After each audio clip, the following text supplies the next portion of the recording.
Ni pengadil pun Allah akhirnya Allah kat mana-mana pun nampak kita dua-dua ni dah sama-sama nak melepas daripada tajesim belaka ya kata.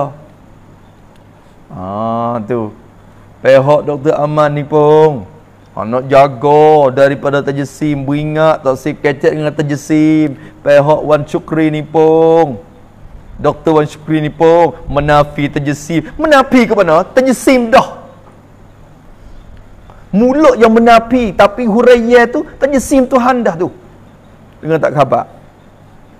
Gitu tak? Tujuan pengadil nak win apa? Nak win apa kata kena belaka dua-dua ni. Tak? Boleh makan belaka. Boleh makan belaka. Hak ni beluk, hak ni ular. Supa je. Sama panjang. Sama ekor. Boleh makan belaka. Tak boleh makan ular.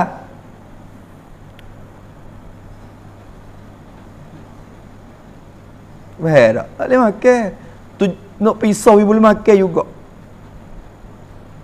Tak ada bisa. Ular tiku. Sekalipun ular tiku tak boleh makan. Lagu mana? Dia tahu tajesim tak soreh. Tu ular tikus tu tak ada bisa tu. Tajesim soreh ular kapok.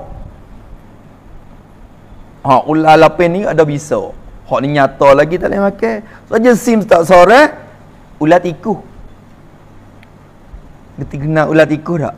Ular tikus ni dia makan tikus ya. Bisa je tak ada.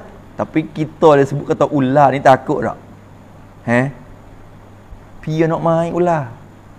Berarti minta selamat. Habis tu nyanyi juga kadang-kadang mari ular tak kira dah, tiku tak ada cek dah. Katok mata. Gila tak? Nyanyi juga kadang-kadang Allah kata buat apa dia ular tiku. Dia mau kata. Kau tak tahu dah ular ke tiku tak tiku. Nampak upak ular katok semata dah. Gitu tak sungguh. Setengah orang cek dulu buku telefon, cek dalam Google dulu. Tak buku amal lu. Google kata ni ular ni tak ada bisa dia kata. Ular tikus. Tu pun tak harap. Tak harap. Sebab tu asal ke mujassim saja, soreh tak soreh, minta selamatlah kita. Mintalah selamatlah kita. Kalau mujassim soreh pakai kupu, mujassim tak soreh duk tangguh fasik. Tu pun minta selamat kita daripada dua-dua tu. Nampak tu dah? Waliyazabillah min zalik. Tu.